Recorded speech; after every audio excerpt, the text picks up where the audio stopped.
Hello, everyone, and welcome to the Colorado Broadband Office webinar on how to use our new maps. I'm Megan Gernert. I'm the manager of the Broadband Data team here at CBO. Next slide. So a few logistics before we get started. This webinar is being recorded. The recording and slides will be posted to our website in the next couple days. Everyone should be muted upon joining, so please remain muted to avoid any background noise. We'll offer some opportunities to come off mute and ask questions. So we'll have a short Q&A after each section of the presentation, and we'll reserve a few minutes at the very end for any lingering questions. You can also enter questions in the chat at any time. Next slide. All right, quick overview of the agenda for today. I'll start with an overview of the project, and then we're going to walk through each of the new apps that we published last month. We're doing things a little differently today so that we can stay on schedule. We have some pre-recorded demos. So we'll, just hit play on that and then answer questions after the video finishes. So Christy will walk through the hub and the Colorado Broadband Map. Colin will show us the grant awards dashboard. Adam will walk through the grant discovery portal, and then Holly will close us out with an overview of the speed test. Next slide. All right, so we'll jump right in. So as many of you know, our maps were in desperate need of an update, so we decided to do a complete overhaul and start fresh. So this is in part because the CBO is preparing to distribute hundreds of millions of dollars in federal funding, and in part to respond to the feedback that we've received from you all over the years. Some of the key motivations for this project were to improve the functionality and the usability of the maps. We also wanted to create transparency and make information and data easier to access. So we started the project early last year. We selected Esri as our vendor in late summer of last year.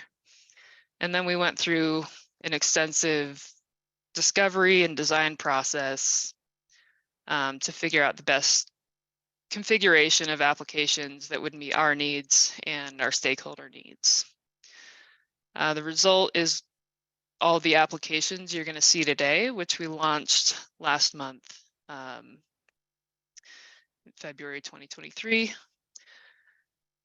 We recognize that this is an ongoing process, so the next step is to gather feedback and make improvements. So we hope that as you all use the maps, you'll let us know what works, what's missing, and any other feedback that you have so that we can make these maps better for you.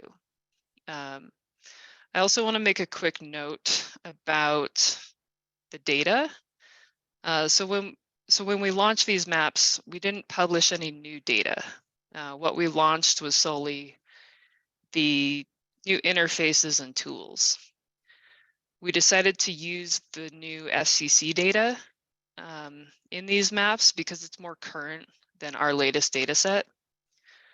But we recently collected data. We're in the midst of processing that, and we'll be publishing that data in about mid-May this year.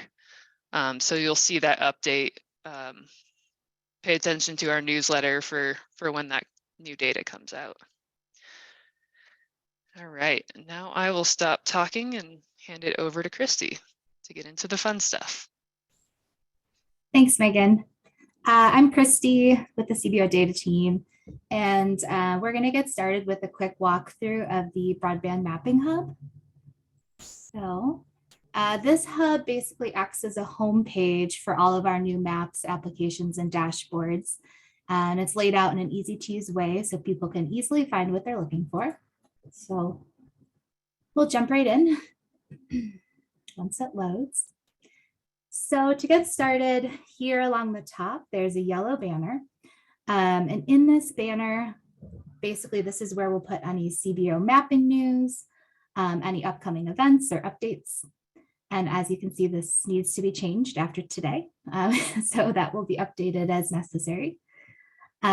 This next section here talks about info about our office, what to discover in the hub, and then it also links back to the CBO homepage.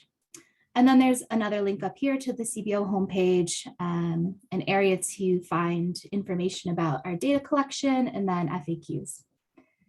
Right here, you'll notice there are some anchor links that auto scroll down once you click. So just kind of like that. We'll come back up. This section here is, it displays current CBO data metrics for the state. Here we're measuring households served, CBO grant program impact, and then median UCLA upload and download speeds. So that's speed test data. Scrolling down a bit. This section is dedicated to the Colorado broadband map. I'm not gonna go into this just right now. Once we'll get through the hub first and then we'll dive into the map, but this image is clickable here. Scrolling down, this area holds links to different mapping resources. So you'll see we have our data collection, our office's data collection, the FCC map, and then the NBAM map. So if you need more information there, that's where it lives. The next area here is the grant program section, and this houses all the applications and dashboards for grant reviewers and applicants. It also provides a measure of grant impact for legislators and decision makers. Adam in a bit is going to walk us through the grant discovery portal, like Megan said, and then Colin will walk us through the grants dashboard. Scrolling down, this section has information about our CBO grant program, so the Advanced Colorado, and then the Broadband Deployment Board, and then a link to learn more about each program. And then the grant review map that's linked here. Megan's going to dive a little further into this, but this is specific to grant reviewers. And in this map, reviewers can view pending applications overlaid with different eligibility factors and supporting data to gain a more holistic view of the application that they're looking at, basically to help them make better decisions. Scrolling down, the next section is about exploring and downloading data. We've compiled a bunch of different useful data sets. So basically anything that you may need for your project data-wise, you can look here. There's a ton of information there. And then finally at the bottom, the speed test section, there's a link to, directly right here, you can take your speed test and survey.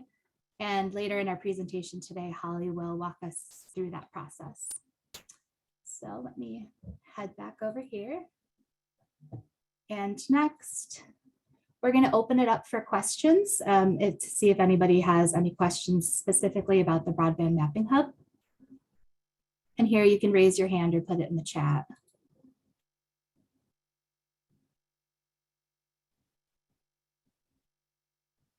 If there are no questions, we'll just move on and put your questions in the chat anytime, and we'll get to any lingering questions at the end. Okay, there's a couple in the chat. When you click the speed test, where are you testing to?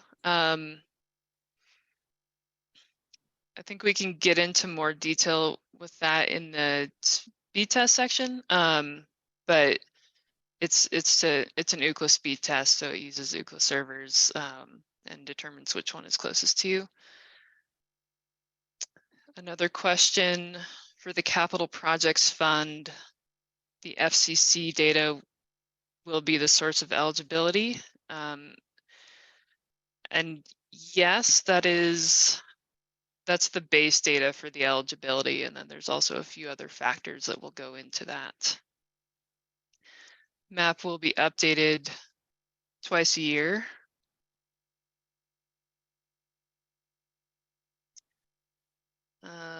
Does the mapping hub reflect the wireline criteria for CPF funds? We don't have that separated out now, but we're working on, you know, publishing that data once we get the eligibility finalized.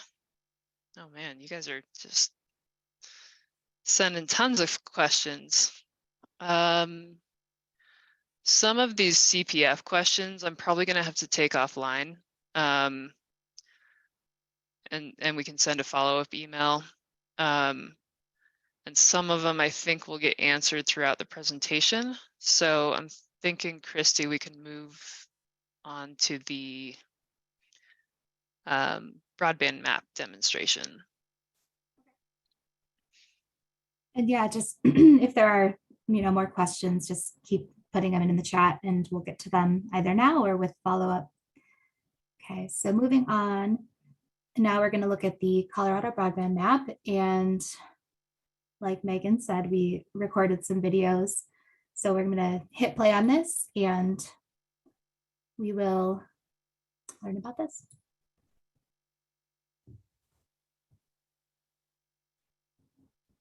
Hi, everyone. This is Christy with the CBO data team. And today I'm going to give you a tutorial on how to use the new Colorado Broadband Office, the new Colorado Broadband Map. So we'll start here in the Mapping Hub, and we'll use this anchor link to scroll down to where the Colorado Broadband Map is. And here you'll see a screenshot, which we'll click on in a second to go into the application, but just a little background. This map was built for all broadband stakeholders, basically anybody who's interested in understanding what broadband in Colorado looks like. So this audience includes internal and external stakeholders, but it was most importantly built for the general public. This map allows you to view broadband availability statistics in Colorado by area of interest, such as county, house district, municipality, region, school district, Senate district, or state boundary. It also allows you to search for service availability and mean speed data at any given location in the state. So let's go ahead and click on the map. So as this page loads, you'll notice that what we see here is the splash screen. We have built splash screens into each and every application and dashboard that is within our new mapping hub. And each splash screen shares important information on what you're looking at and also shows you how to navigate around that specific map, application, or dashboard. And then each splash screen also features a list of data sources that tell you, what the data is in the map that you're looking at. So we'll go ahead and close this.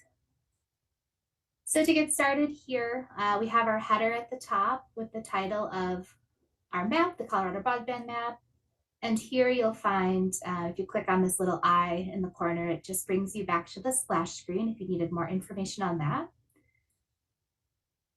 Here, just notice if you click the logo in the corner, it takes you back to the Broadband Hub. And then also in this header, we have the Find Service in Your Area button. I'm not going to go into that just now, but we'll look at that a little bit later. So basically, this dashboard is broken up into 3 sections. We have the filters, apply filters panel on the left. This center area holds our map and all of the metrics that are displayed when we click on a place type. And then finally on this on this right-hand side, we have a summary of all the places for the specific speeds that we're looking at. So this right now is showing county because the county place type is selected. So to begin, oh, actually one more thing I wanted to show you on this map or on this view. There are 2 tabs down here, 100 by 20 and 25 by 3. And clicking between them, you can see that the information in the center section updates, and the information on the right-hand side updates to just reference that speed. So what you're looking at now is coverage of 25/3 speeds. We'll click back over to 100/20. So to get started, we will apply some filters to narrow down to a desired view. So let's say we'd like to learn about broadband service in Chaffee County. On this left-hand panel, under step number 1, the place type of county is already chosen, and you can navigate back and forth here. And as you do, notice that these update. Here we're looking at regions, the all places summary updates as well. School districts, census districts, state boundary down here. So for our example, we'll go back to county. And then in step number 2, we'll narrow it down to select a place, which is right here. We'll look at Chaffee County. And again, at this point, I just wanted to remind everybody that we are looking at the 100/20 tab. So all of the data referenced here in this example will be for 120 speeds. So let's take a look at what has updated with that selection. First, we see that Chaffee County is 62.7% served by 120 speed, as compared to the statewide progress of achieving 100/20 speed right next to it. And again, here I want to point out that since we're on county, we can kind of compare and see where Chaffee County stacks up against the rest of the counties, which here is 63%. You can see it's not doing too badly.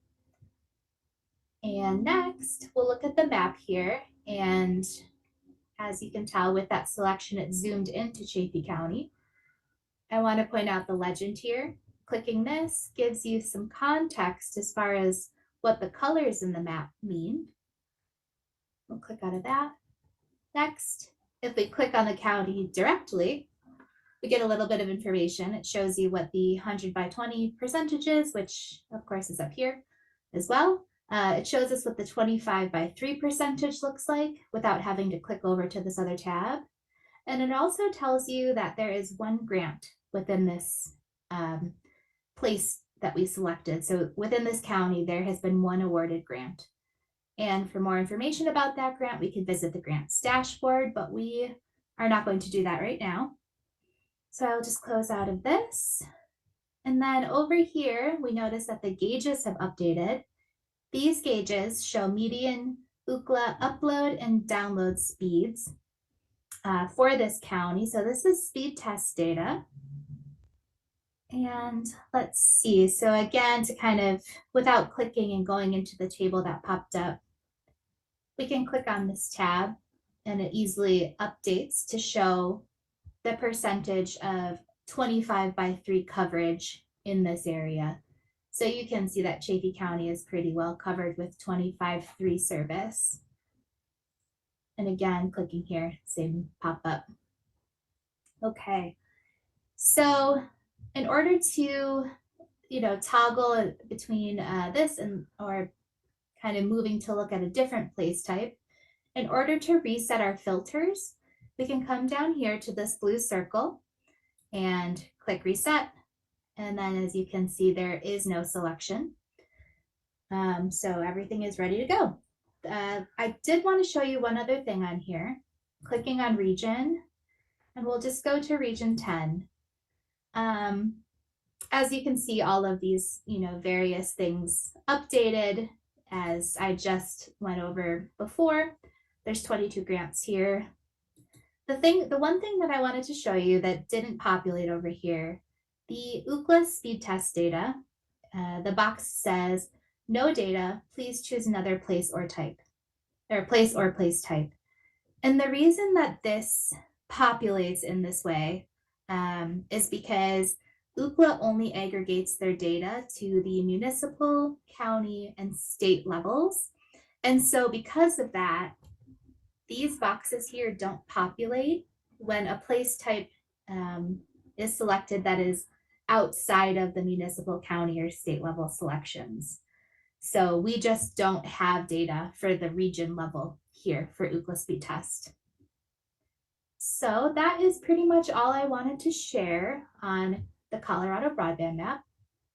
So thank you for tuning in.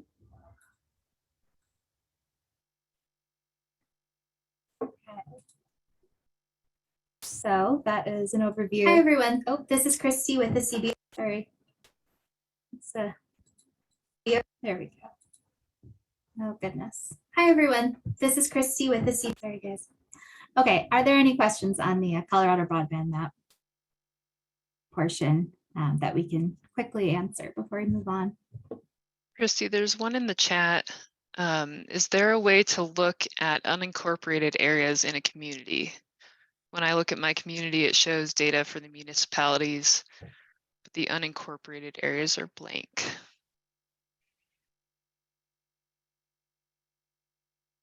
I could take that one if. Yeah. Yeah, thank you for bringing that to our attention.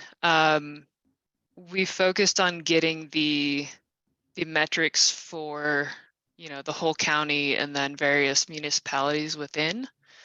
But we don't currently have metrics for the unincorporated areas. We can work on getting that added in, because I assume you're looking for, you know, the unincorporated part of the county, so that the numbers aren't skewed by the actual municipal boundaries. So we can work on getting those unincorporated areas into the map in the near future. There are also other, as Christy showed, there's other areas you can look at, like school district, or, you know, some of those regions we have in there already might be a better representation of the area you're looking at. But yeah, there's a couple of votes for unincorporated, so we'll work on that.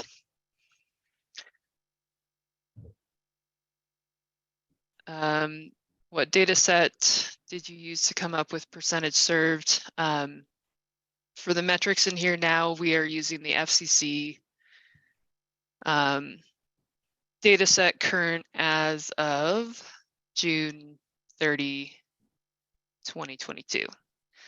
And we have, it's in the splash screen that you'll see.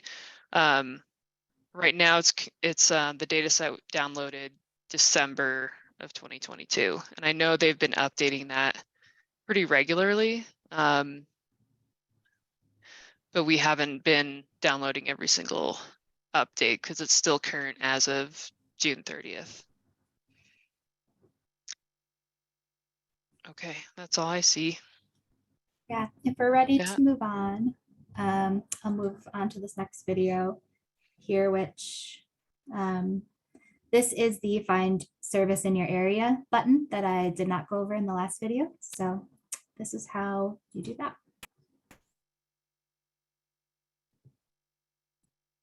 Hi, everyone. This is Christy with the CBO data team. And today I'd like to walk through the Find Service in Your Area tool of the Colorado Broadband Map. So clicking here brings up this window that has an address search bar along with an associated map here. So in the search bar, you can click and you can either use your current location or you can type an address. So I'm going to type the address of my favorite camping spot. Let's see. In Estes Park, I go here every summer with my family. So when we search a location, the results panel here displays 3 different types of information. You'll only see 2 here, and I'll explain why in a second, but what the results show here when you search an address, first is the broadband service availability. Secondly, any awarded grants that may be within the area. And then lastly, the average speed test results in the search area. So the first thing I wanted to point out here is that we have a default buffer placed on search results of 1 mile. So if you kind of scroll out a little bit here, you'll see the 1 mile buffer marked by this circle. And so these results that populate on this left-hand side is everything that falls within that 1 mile of our searched location. So within 1 mile of Hermit's Hollow Campground, we can see that there are 4 different providers that offer service and the different service levels at which they offer. And let's see, and I did want to mention that the way that we built this, by default, the highest level of service available will be drawn on top of all of the others. So basically best reflecting the highest speed available for a certain location, which in this case is dark blue. So anything lower than this, the highest speed offer will not be shown here. So I'm gonna bring this down here. By increasing our buffer, we'll say to 6 miles, you can see that these results have changed, and what has been added, within 6 miles of this location, a broadband grant has been awarded. And we will zoom out a little bit to see if we can visually see where that falls within.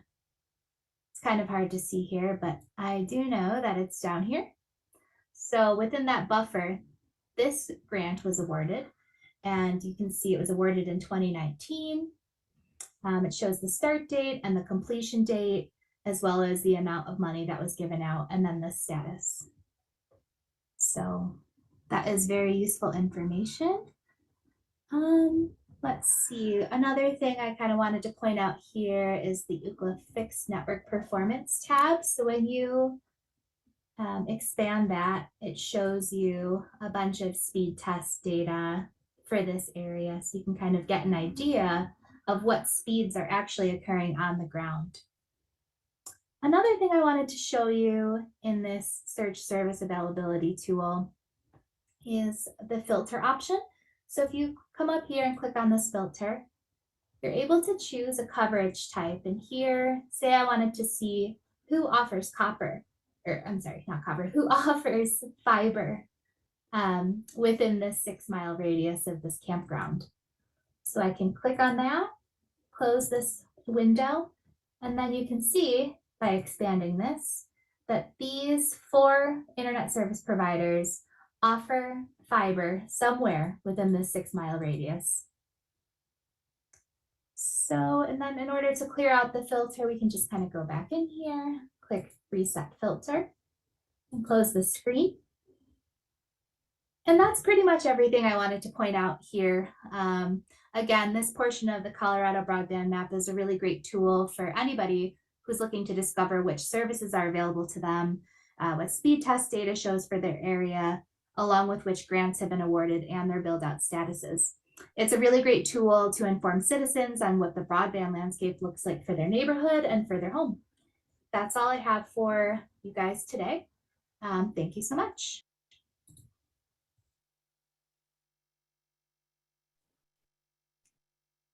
So yeah, we'll move on to the question slide here. I see that there's a question in the chat. Megan, did you want to, it looks like you responded to David. Yeah, and I'll point this out too.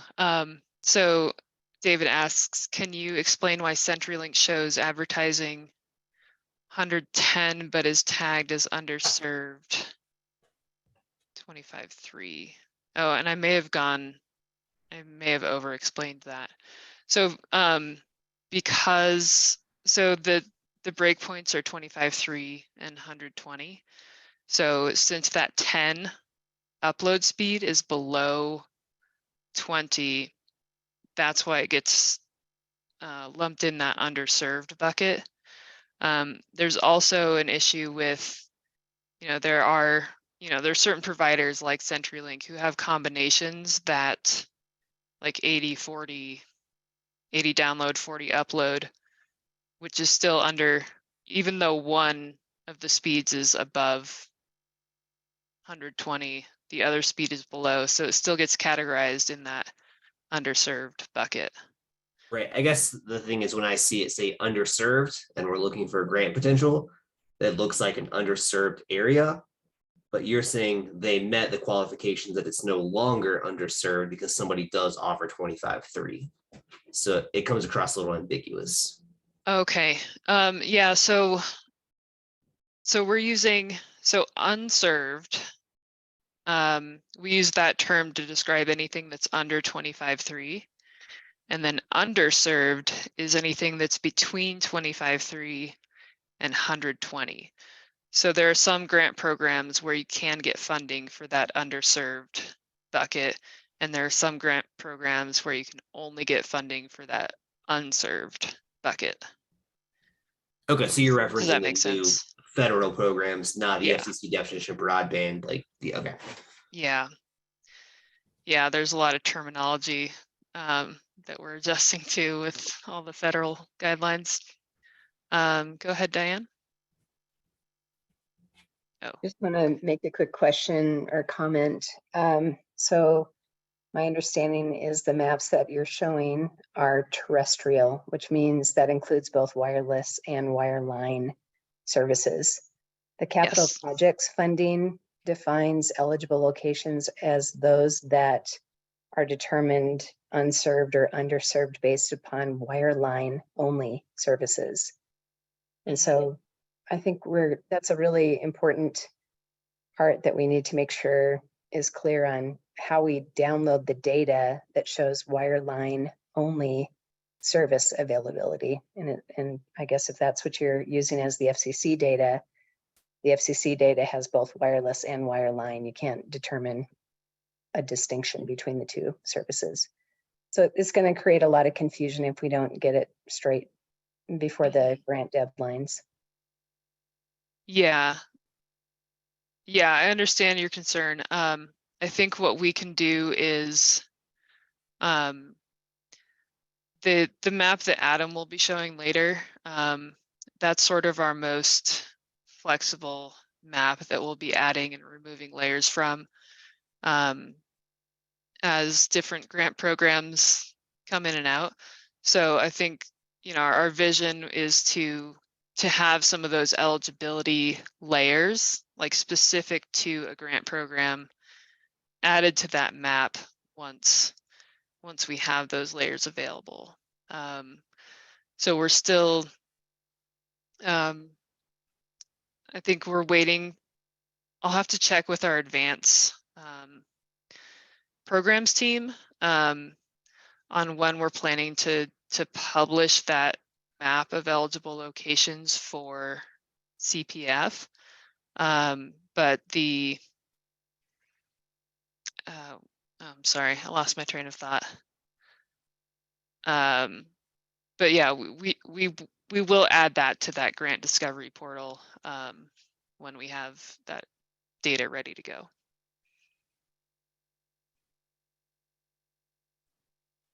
And we can follow up with other questions specific to the advance program for anyone who needs it.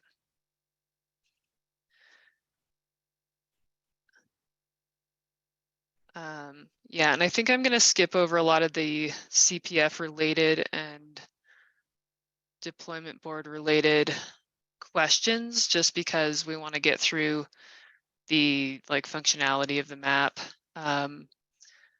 And yes, we do have RDOF data later. We'll see that in the grant discovery portal.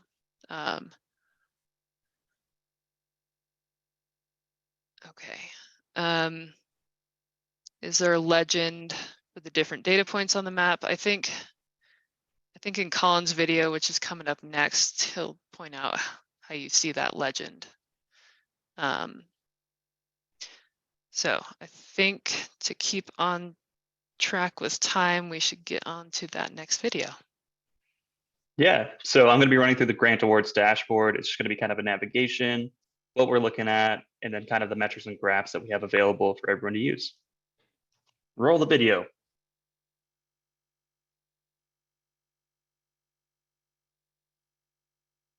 Hello and welcome. My name is Colin Schulte, and I'm with the Colorado Broadband Office's data team, and I'm here to walk you through the Grant Awards dashboard.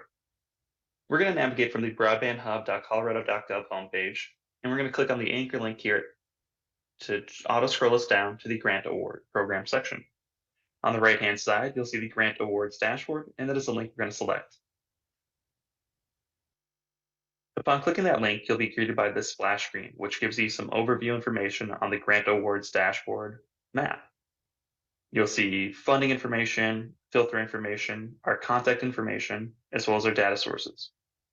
We'll close that out by either clicking the X or clicking off the page itself. We can bring that back up by clicking this eye up here.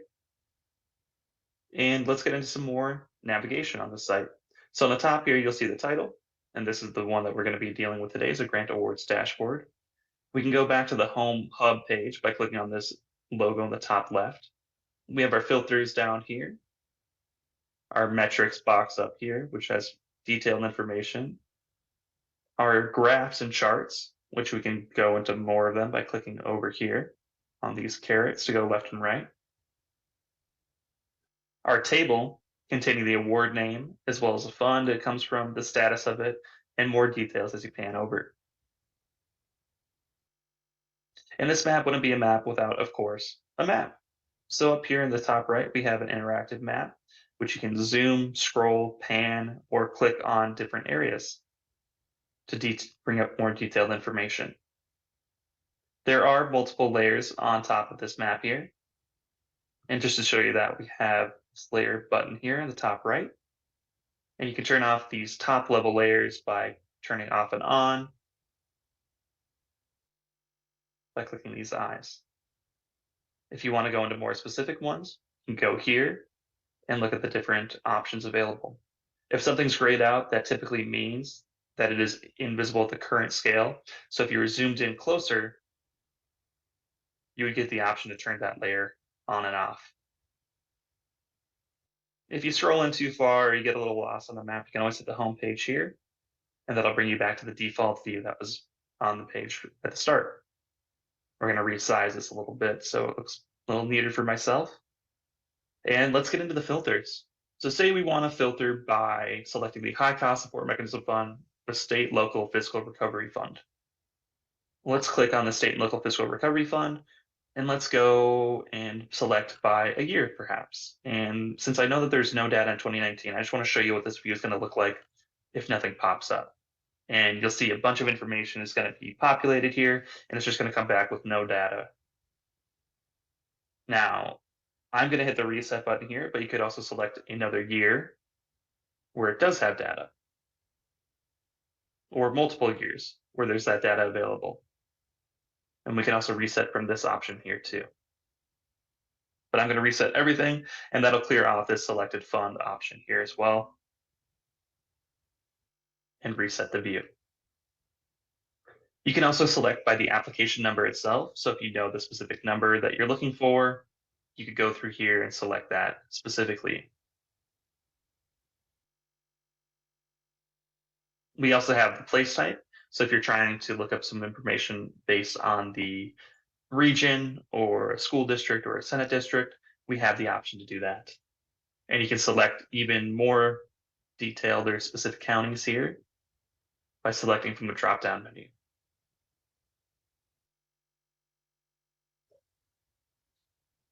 Let's go into the table here a little bit. The table is going to be selectable. And if you select on an application or award, you can look into this and it'll auto zoom you into it. If we select multiple, it should scroll out to that applicable view. Selecting these will also update the metrics and our charts and graphs down here.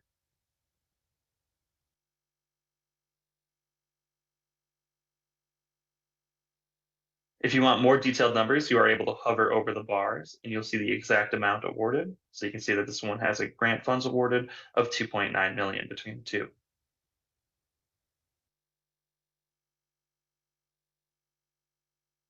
Let's reset that filter.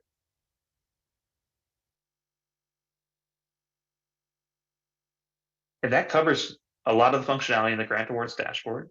We're hoping that you're able to use the filters, see the metrics, and navigate the map throughout this video. And if you have any other questions, please get in touch with us. Thank you again. Have a great day.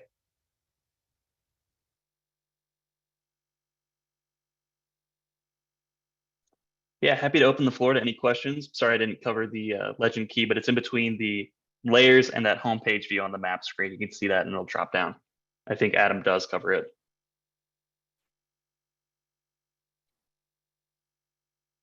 All right, for the sake of time, I think we want to get through the next couple sections. Somehow we're already off track. So I'd say let's go ahead and jump into the next section. And we'll do all the questions at the very end. So take it away, Adam. Hey guys, my name is Adam Nazarian. I'm showing off the grant discovery portal. There'll be a video here in the next slide.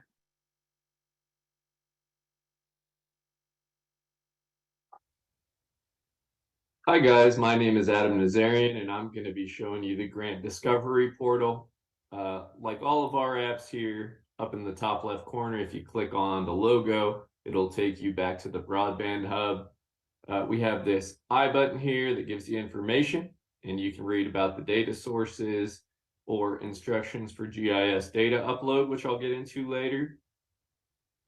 We also have this ability to flip between the Discovery Viewer and the GIS data upload button, but I'm not going to get quite there yet. Up here in the top left corner, we have zoom in and zoom out, pretty explanatory. If you go exploring somewhere out in the country and decide you want to go back to the state bounds, you can go ahead and click this default map view button and it'll take you back up. This is a place where you can search addresses. So if I wanted to go to Empower Field, Denver, Colorado, go ahead and click that search button and it will take you where you want to go. I'm going to close these out and hit that default map view button again. Right here, we have the different layers that you can get into. I'll go into that in depth during this demo. And we also have a query button. And this works all the same for each of the different funding layers and broadband coverage layers. But I'll probably just do a demo with the broadband coverage for convenience sake. When you click in this layers button, there are a bunch of different layers you can look at. And if you click the legend button, you can see what you're looking at on the map.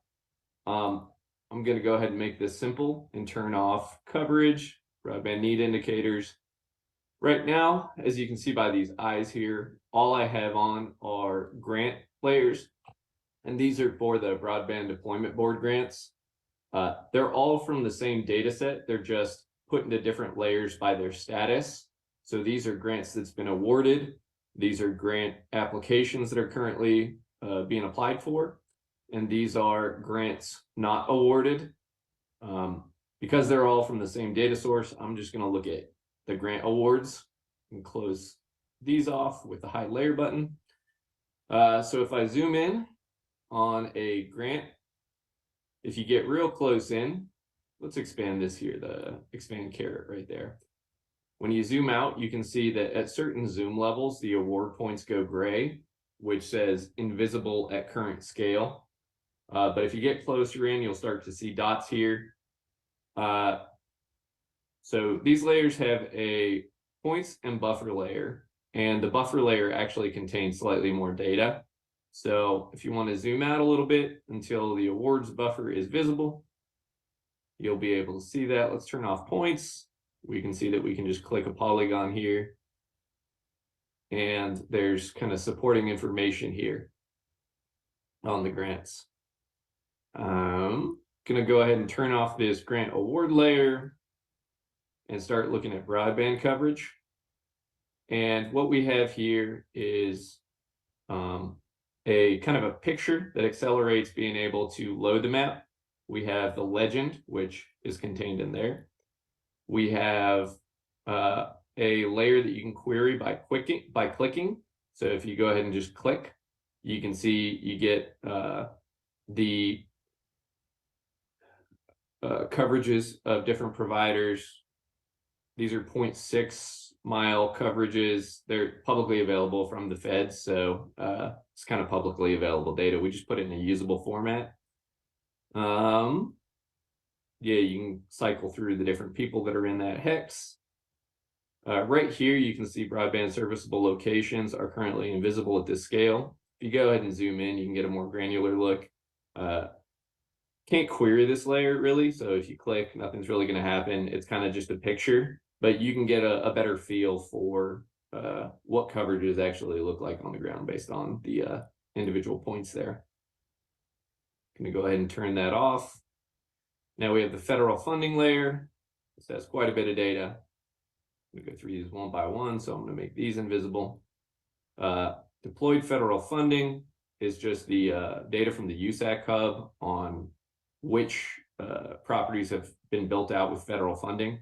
You can see this one's CAF 2, 10-1. If you wanted to go to somewhere with a little bit different speed, you could look for the greener points. Go ahead and click that.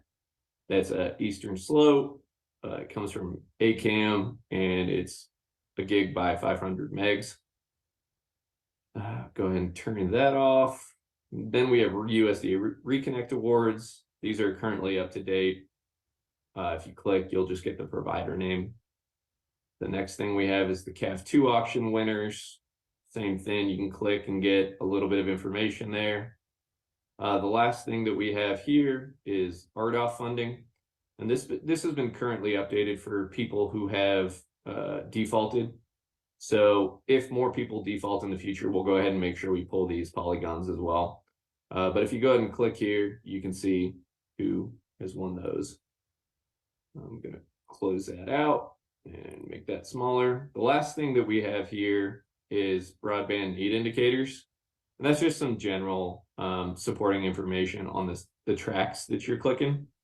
So if you go ahead and click over there in Jeffco, you'll see that the median household income is this much, the unemployment rate is this, and the percent without internet is this. If we go somewhere a little more rural, let's see. Oh, that's Salt Lake City. I'm out of the state. You go ahead and click over here.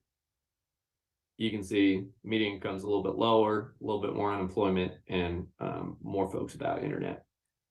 I'm gonna go ahead and close that out, and I'm gonna show you the query layer. Now, these all work the same, but I think broadband coverage, since I made this layer, is the most interesting. Let me go ahead and turn that on in the layers. Let's go broadband coverage. And you can draw a graphic to see what you want to query. So if I choose this rectangle option and just go ahead and draw the entire state and apply the query,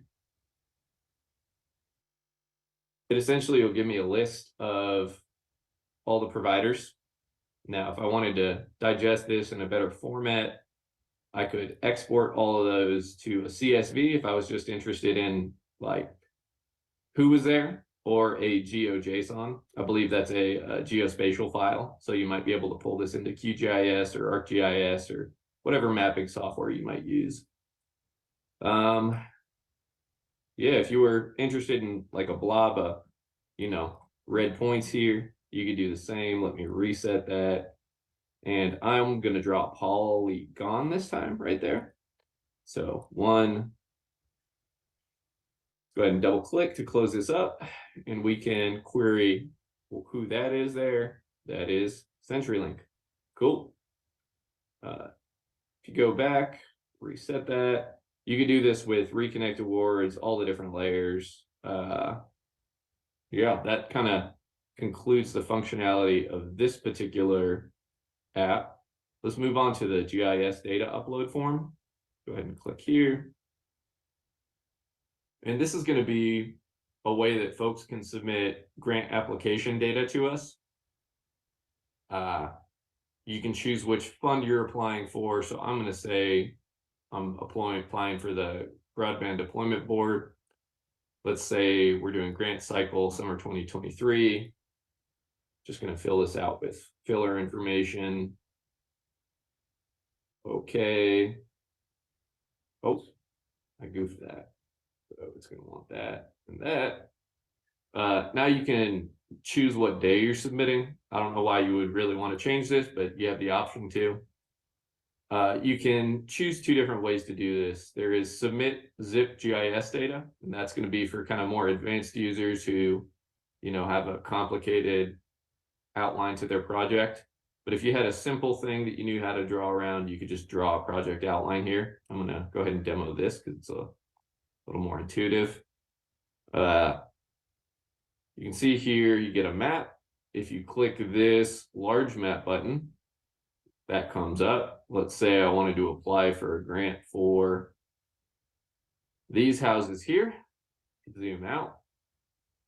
There's two different ways to draw on this map. I would really recommend using this freehand area option, but if for some reason you wanted to draw a rectangle, you could go like that, that. And if it's vaguely rectangular, you'll get a rectangle. If you go like that, you should get a triangle. And if you go like that, I believe you get a circle. But for most people, I think you're going to want to use this freehand tool, which you go ahead and draw a circle around that or whatever shape you needed to draw. That pops up. And the next thing that we can do is go ahead and minimize. That'll take you out of this tool. And then when you hit submit, your data will go in form and be sent up to us. Yeah, that kind of concludes this. So appreciate y'all.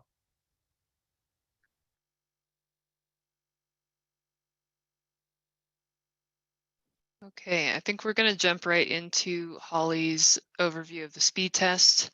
We'll have a few minutes after that for questions, and we're willing to stay on for a few minutes after if there are still remaining questions. So take it away, Holly. Hey, so yeah, the purpose of our survey and speed test is to provide an easy to use format for all Colorado residents to report their internet service, their lack of internet service, subscription speeds, pricing information, among other things. It also gives the option for users to take an internet speed test, and all of this data is going to come directly to the CBO data team. Next slide, please. The survey and speed test is desktop and mobile friendly, and it's also available in English and Spanish. It's relatively quick to complete. And as I said, the speed test portion is optional. So it's still valuable to get information about survey takers with no internet subscription, or if they do have a subscription and they're not at that location or not able to complete the speed test, we would still appreciate the survey information. A tip for users is to have your subscription and billing information available to help answer the questions. Next, please. So the survey and speed test is available through the Mapping Hub. So there's an anchor at the top that you'll click, and then that'll bring you down to the bottom of the page where you'll hit that link that says test your speed. And that link will bring us, it'll open a new tab in your browser. And this is what the survey will look like. The image on the right-hand side shows how to change your language. You just hit that button at the top and it gives you a drop down for the language options. Next, please. So as I said, you can take the survey if you have no internet subscription. So on page 2 of the survey, the user just needs to answer no to that question. This will skip that speed test option. It'll give the user information about the Affordable Connectivity Program, and then it'll give them questions that are specific about why they don't have service and their ability to pay for a subscription. Next. If the user does have an internet subscription, but they're not at that location or not able to take the speed test, they can select no when they get to that question. This will also skip the speed test option and just go straight to the final section of the survey. Next, please. And then finally, if the user has a connection and would like to take the speed test, they're going to say yes, they're at that location. And that'll give them a new section that says prepare for the speed test. It gives information about how to get the best results. So we want you to like close other apps and streaming devices and deactivate any VPN. And then it gives directions about what to do when the speed test starts, and reminds the user that this is not going to be the end of the survey. This is just page 3 of 4 of the survey, as you can see in the bottom right-hand corner. Next, please. So when the speed test starts, it's going to move away from the survey and then show the user this screen. And as we said before, this is an Ookla speed test. It's just customized for the CBO. The user will have to click that go button. Next. The speed test usually takes less than a minute. This screen is what the results will look like, and it'll just show the results screen just for a few seconds, and then it'll go back to the survey automatically. Next. The speed test results are displayed in the survey, but it's just for display purposes. It's not editable. Next. And then the survey continues on to page 4. So this is when you're in the desktop, it'll be page 4 of 4. If you're doing this on a phone or a tablet, it might be more total pages, but you can see your progress at the bottom of the survey. The user needs to hit the submit button in order for all the data to come through. So it's important to know that they need to get all the way to the end. Next.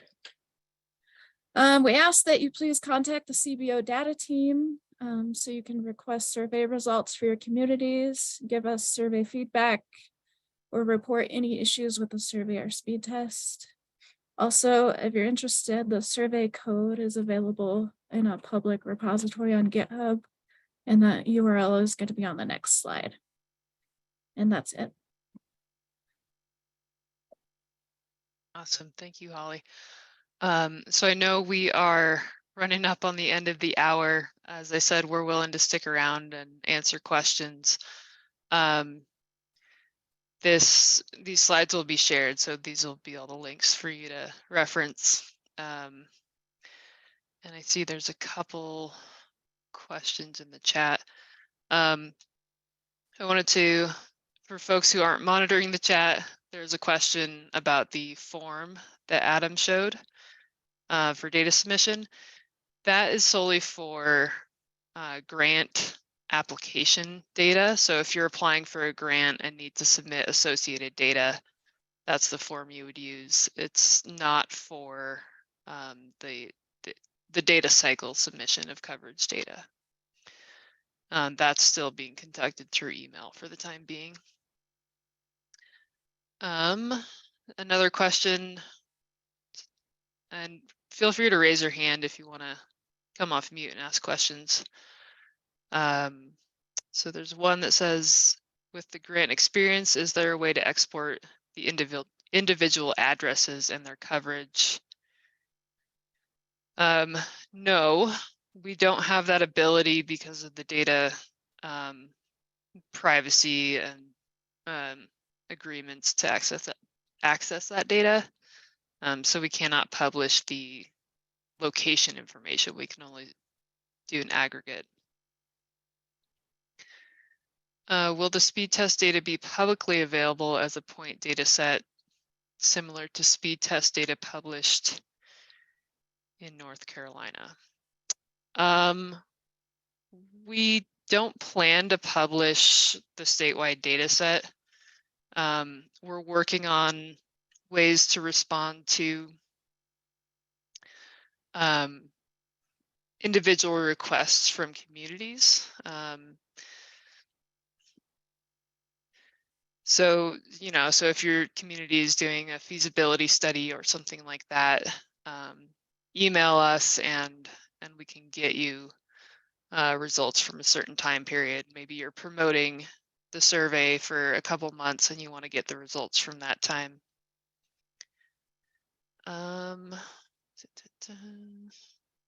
Looks like Colin covered the contact info. Are the grant awards downloadable as a shapefile? Not yet. We're working on getting that data published, and that'll be linked in the hub at the bottom, or near the bottom where we have the data section. There's a coming soon link for grant data. So we'll have that up there as soon as we can.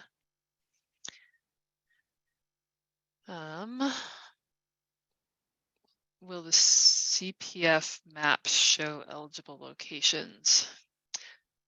I think I covered some of that earlier, but yeah, we're working on how we'll display CPF eligible data on our grant discovery portal.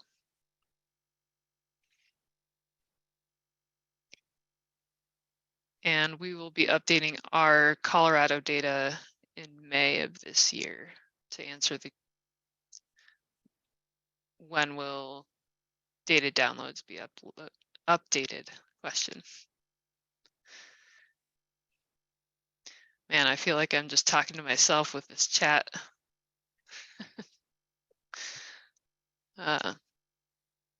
Chat Hey, box. Megan. Yeah, go ahead. John Lee, I thought I'd come off mute and ask the question. So Mhm, it seems like we're going in circles on the CPF availability data.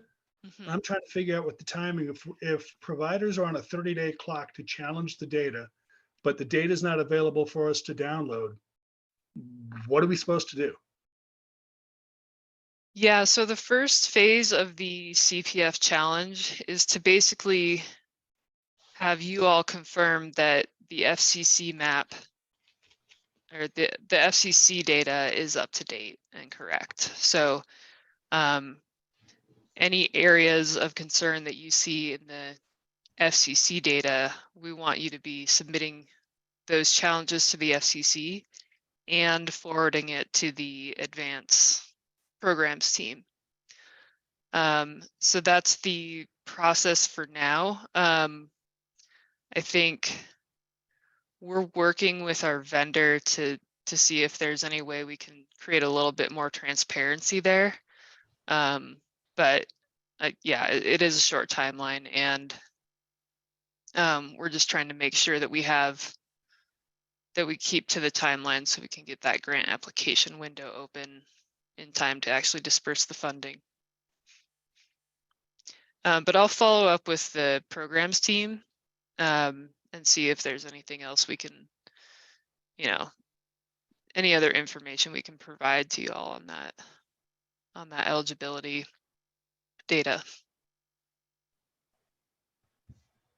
All right, so just so I'm clear that we're just basically forwarding whatever we've been communicating with the FCC as part of the state-specific CPF challenge process at this point. There's no additional or separate communication with the state. And then at some point, you guys will publish the map, and it'll be pretty much at that point, take it or leave it, because we'll have communicated with the FCC. I think so. I'll need to confirm with the programs team and make sure I have the correct understanding of that process. All right, super helpful, thanks. Mm-hmm. Can you guys take a look at the GeoJSON export? It's coming out with 8-digit numbers, which is not a valid longitude, latitude. All the software that I'm opening with, it just kind of shows it around the planet, not in Colorado. Yeah, I'm working on that. I'll check on that. And I think if we have to publish it in the information marketplace, Megan, we can go ahead and do that as soon as is reasonable.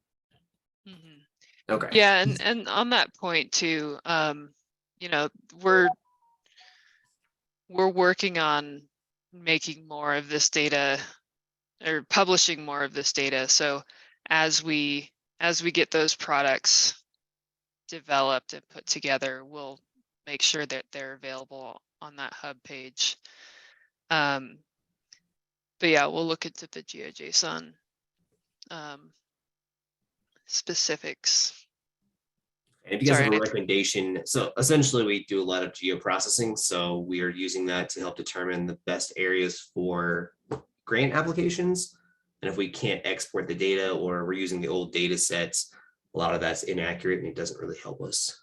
Mhm. So if you have another recommendation of where to source that data, or if you guys are capable of sending it, that's what I was asking about the addresses. Whatever better data set that is more technical we could get would be very helpful. Yeah, and Megan, if we could also look up that hex data and the availability data, which I believe both are available on the federal website, I could give like recommendations on how to process that as well. Like it's a multiple step process, and depending on how chunky you want it or not chunky you want it, there's steps you can take. But yeah, The chunkier the better. I got software teams that can process it. I just need to the Yeah. best data we can get in whatever possible format we can work with. awesome. Yeah, Yeah. and the data that we're using is the FCC data. So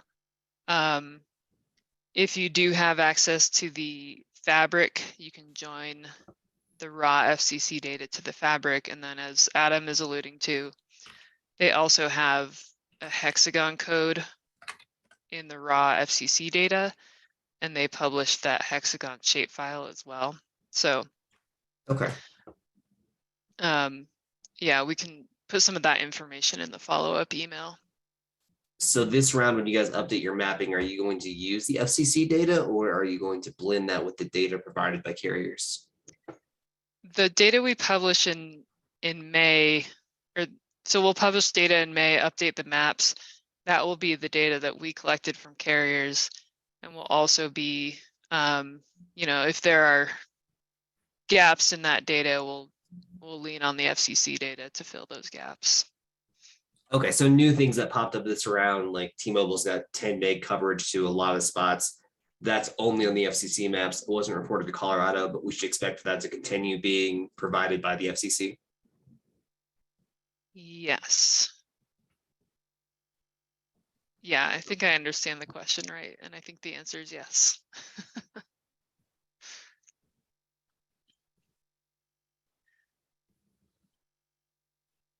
Okay, we have a question about the speed test. Doesn't even show the company, the correct company name. My understanding is the company name it shows is what it's getting from the IP address. But we can look into some of the specifics of how it determines the actual company name. But yeah, if you want to send specifics to us on the email on the screen,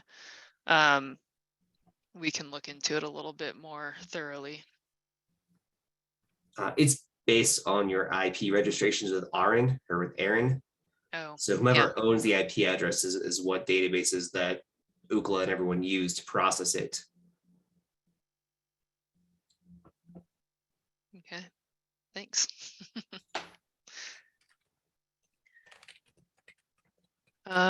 Any other questions? Did I miss any questions in the chat?